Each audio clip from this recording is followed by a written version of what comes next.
Right.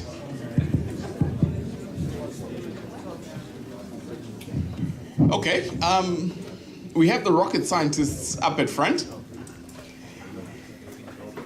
They have the information in their heads, but you paid a fair amount of money to be here, and I'd like you to get value out of that. I have Lynette, who's going to be our roving microphonist, a new word invented right away right there. But can I take a couple of questions from the floor for our panelists?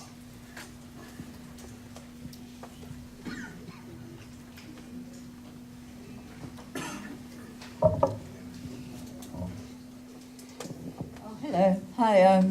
I was very interested in the talk about the sectional title property. A matter of fact, I've got a property down in Durban which should have everything going for it, being close to the beach, close to the city centre, close to Varsity, and it's a complete wreck. Some advice for people that do have units in problematic buildings, how to actually get going on a recovery? Yeah, in terms of Section 48, the body corporate doesn't have to apply to court, an owner can. So what you would need to do is to get hold of your trustees and say that they need to implement a special levy and they need to get an engineer report, somebody to report on the structure of the building. If they then don't do that, you can apply to court and say, look, the trustees are not managing the property well. I'm not a big believer in placing a building under administration. It doesn't help unless the person who's appointed, the administrator, is a specialist in sorting out that specific problem.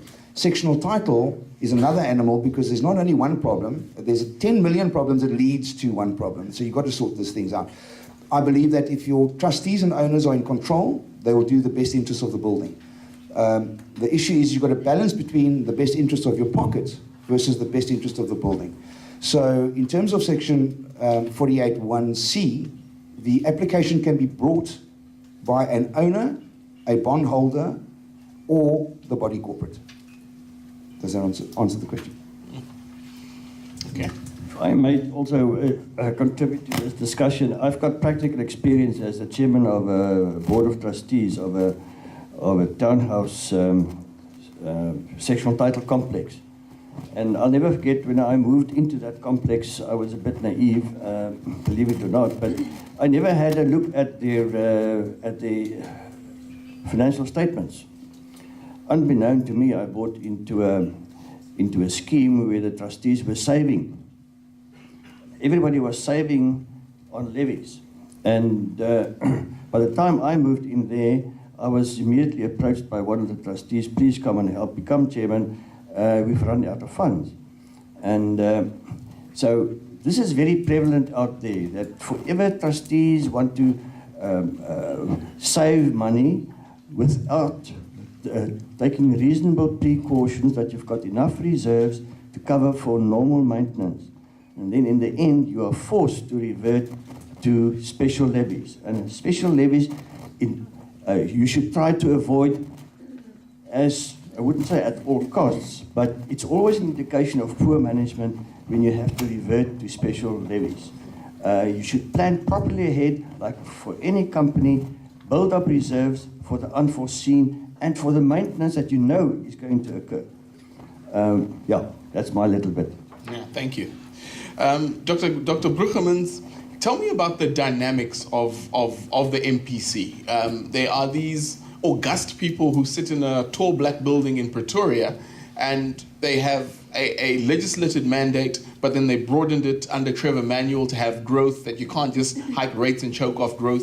We all look at that knee-jerk, inflation is out of the band, that means they have to raise rates, but we know that inflation is coming in. Inflation, a lot of that is imported inflation. We can't really control. We're not pulling out oil from the ground, so it knocks onto everything. Tell us the kind of sentiment that these guys and ladies put together to come out with this pronouncement that we're expecting at 3:30. Thank you, Kira. These are seven very ordinary individuals, and they will be the first ones to acknowledge that. But they, like central banks elsewhere, are in an extremely powerful condition in that nobody can question their decision in the end. They make the decision. And it is a matter of trading off. Trading off positives against negatives, deciding whether you want to remain on hold, whether you want to reduce, or whether you want to go up. I mean, there is no other option. As the lady has said, and that is rather unprecedented, we are in a rising cycle. So she's putting you on notice that you have further increases ahead, and that has got everything to do with the international situation as I've described it to you. The committee, I think, is very aware and therefore very cautious and very careful about the nature of the risks that it faces, the sense that the South African economy is exposed. We are not running a surplus on the balance of payments, we are running an enormous deficit. We therefore have this funding requirement, which is of an order of magnitude which is enormous. And in a changing world, this can start to shift things, as I have described. And this matter of trying to pick that moment of picking the wave, that you don't wait too long, that you don't start too early, that you stay, that you give away, that you trade away as little as possible without endangering the rest of the cycle. The last thing they want to see along with you is a massive interest rate shock. We don't need it. We need it like a hole in the head. At the same time, there is a responsibility on them, given the manner in which they and the government have been very supportive over the last 5 years. The government in the manner in which it has allowed government spending to continue and build up the budget deficit, and in the way that the Reserve Bank has lowered interest rates to a degree that at some point the repo rate, the Reserve Bank's intervention rate, was in fact negative in real terms. It was less than the inflation rate. We know that that is artificial. We know that it's temporary. It doesn't help to complain. They were supportive for a number of years, but life is changing, and now they have to essentially trade this off. The conversation among them will be as ordinary as any 7 of you. They may have slightly more technical information at their fingertips, but when it comes to trading of risks, this matter, shall we do A or shall we do B? Ultimately, it is a very human condition, and I have great respect for the process that then plays out. Okay, and I understand it's more democratic. Each individual presents a case, and it's not by vote, but it's by majority. So you'll have a majority view and a minority view, almost like a Supreme Court sort of thing. Yes, although you can see who has the dominant personality, but I don't think it is being exercised in meeting. And also I think the other personalities around the table are quite robust. What they're calling each other when the things really heat up, we have no way of knowing, but I would love to be a fly on that wall. But ultimately, yes, it is very much a democratic vote. I think all these individuals are experienced enough by this point in time to be their own person, compared to wait to see what the chairman is going to say and then go with the chairman. This is not a Zuma committee. This is a different kind of committee. And ultimately, they have to live by the consequences. Indeed, there are moments where members disagree, and the Governor Marcus has been willing to indicate, not by name, obviously, because we don't play the man, but at least indicate the extent of disagreement that exists, for which you then get a sense of just exactly how difficult the trade-off was, and that has a bearing then ultimately in the market as to how you project your interest rates forward. It will be interesting to see this afternoon whether they're anonymous compared to there are definite strains. There were definite strains last time when some didn't want to go, but the majority did. And each one of these players is unique. I think there is a bearing from the Federal Reserve on this process, in the manner in which things were handled yesterday, which I described as relatively benign, although some people want to use the words that the message was somewhat hawkish further out in time. The point is the markets have heard the message, are buying into the message, and it is that stability that is crucial to us. But I don't think the Reserve Bank necessarily looks at the markets this morning. It is looking forward, this matter of picking the moment on the wave, the spot on the wave, You're literally reserving a spot for yourself, and how do you prepare for that in a very smooth way compared to having to do it shop-like? And they may therefore raise rates when you do not expect it, but they may also take a breather when you don't expect it, and that is the difficult part of the moment. And I'd like to keep breathing with all of my mortgage bonds. We all do. What you really hear me saying is I've got no way of knowing whether it is a yay or a nay. The one thing that won't happen is they won't cut rates. So it is sideways or up. If you want to flip a coin, you're call. There you go. I've tried, guys. I've tried. I got a question in the middle of the room.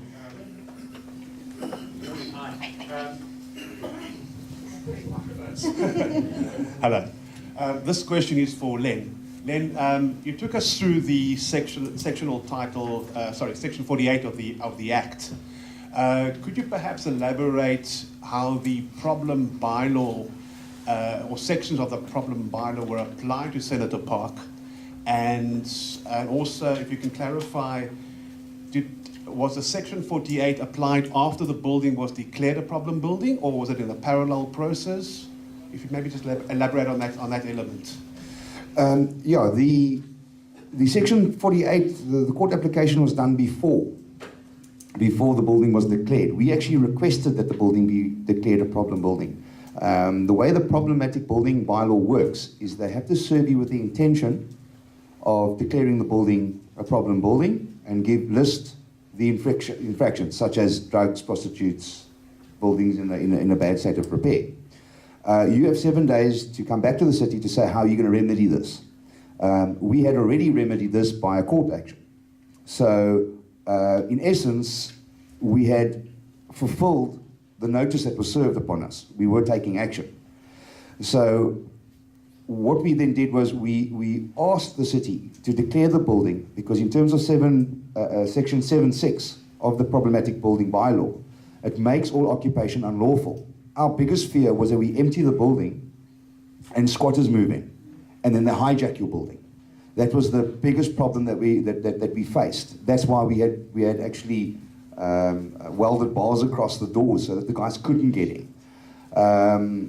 So we had to work hand in hand with the city. So the problematic building bylaw, to this day, remember that it's still declared a problem building as we sit here. So to this day, people who want to come into the building would have to request permission from the city. So that's stopped us from having owners turn around and say, well, it's been 2 years now that we haven't had any income. I'm sending a tenant in. I say, well, it's unlawful. If you bring the guy in, he'll be arrested because entry is unlawful. So the bylaw, the problematic bylaw has actually assisted us in the renovation process more than sorting the building out originally. Okay. Does that, Tasso, does that? If I may ask, is the building now only half full? No, the building's still vacant. We at the tail end of the dock now. The foyer is going to be finished. We should be opening the building in January 2015. And welcome all of you to come to the launch and have a look at the building. Awesome. Any further questions from the floor? I've got one lady here, and then Corolla, and then over to Mike. The young lady here in the front. Hi, Len. Are you selling the properties to investors at the moment, or is it only going on the market next year? No, this is a sectional title complex, so it's individually owned. The owners can sell as and when they wish. Oh, I see. So they're all sold already? Yeah, so they're all sold already. The body corporate is having an auction. Anybody want to invest? We're having a nice auction of the two buildings, the two properties that we own. That'll be the 30th of September. It's done by Claremont. If you're going to go onto their website to get more details. The body corporate actually owned 2 units, which we are now selling unrenovated. So remember now, this is going to be a Polaroid picture of what the properties looked like when we welded them shut. So the guys are selling now. Prices have gone up, and clearly there's a lot of arrears as well. So they just keep an eye out for some distressed sales, and I think you might pick up a bargain. Thank you. Corolla? I didn't know that Cape Town is a left-leaning audience. I'm getting all the questions from the left-hand side. No right-wing is jumping in. I think this is a question primarily for Dr. Brueggemans, but I would be interested to hear what the rest of the panel has to say as well. Usually industries in South Africa will shout at the government for a lack of incentives. We have in the property development side something called the UDZ, the Urban Development Zone. It's now gone into a second round. SARS has extended the deadlines until 2020, the incentive scheme until 2020. It didn't have much uptake the first time around. It's having a slow uptake the second time around, although it's been revised to make it more palatable to property developers. I'd like to hear from the panel. Why, in your opinion, is there such a slow uptake? Does it relate back to the business confidence that you were talking about, Doctor? Or could you perhaps give another opinion? What we have found at the Central City Improvement District is the big developers are not necessarily taking it up.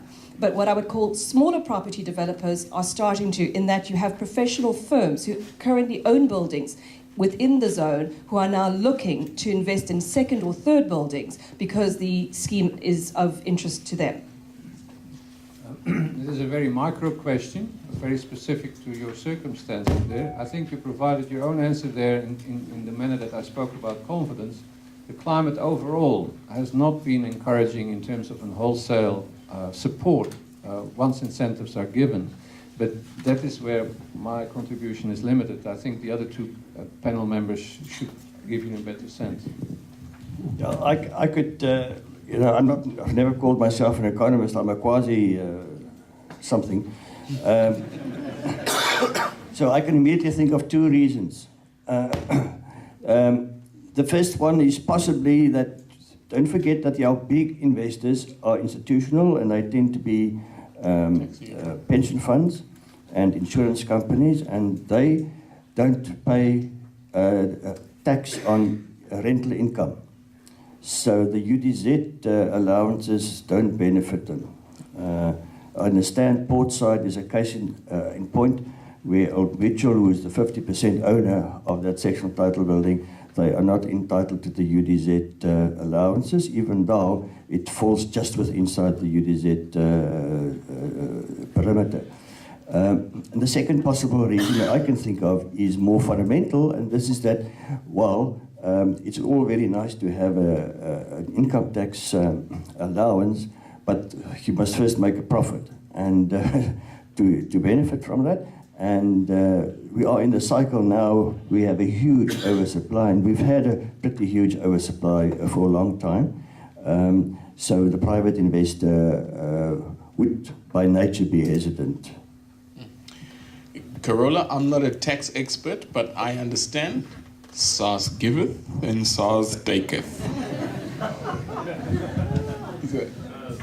Dr. Brueggemans, just in terms of the currency devaluation, you mentioned a figure of about R1 per annum, if I understood correctly, and I take it you peg that against the dollar. You also mentioned South Africa increasing rates to stay ahead of the wave. We were obviously, traditionally South African as an economy, we're quite fragile when it comes to carry trade. The rest of the world has been pumping money into SA, obviously, for a high interest environment. The Fed is hinting at raising rates. The UK economy is looking like they'll probably start raising rates at the start of next year. Do you see this carry trade moving out of the country suddenly? If so, what will that effect will it have on currency? And do you think that the raising interest rates locally will stop that from happening? What you're raising is the sudden reversal, and the question is, are you becoming suddenly less attractive? In other words, the yields that you're offering compared to what the market is sensing elsewhere. It is not necessarily that they rediscover you overnight. They don't like your complexion and they start now penalizing you. Your weaknesses in terms of a balance of payments deficit or what you're going on domestically. It has everything to do with risk and return, and especially the returns to be had elsewhere in the relative risk. It bothers me that the Americans will be raising interest rates by 3.75%, a very specific number, over the next 3.5 years. That is an enormous hurdle against which we and the rest of the world are going to be measured. At the same time, the Europeans will presumably throw some more money at their problems. So there is there are cross currents going to take place which are very difficult to read. And by the way, out of Japan and out of China, we have similar kind of assists still at this point in time. So whether we have to raise 3.75, we have done 0.75, to merely level peg with the Americans compared to could we possibly get away with less. So the difference at the short end of interest rates is going to actually, the spread is going to narrow somewhat without losing the market, compared to saying, no, but you will have to pay more as the system changes, because suddenly there is a greater differentiation and greater awareness of relative risk, a greater attractiveness of the core player, which remains the American markets. And under those circumstances, your cost of funding is going to increase more than what is going to happen at the center. You complained about only seeing one arm instead of two. I'm now growing various arms at the rate that I'm going, because, hey, what does that mean?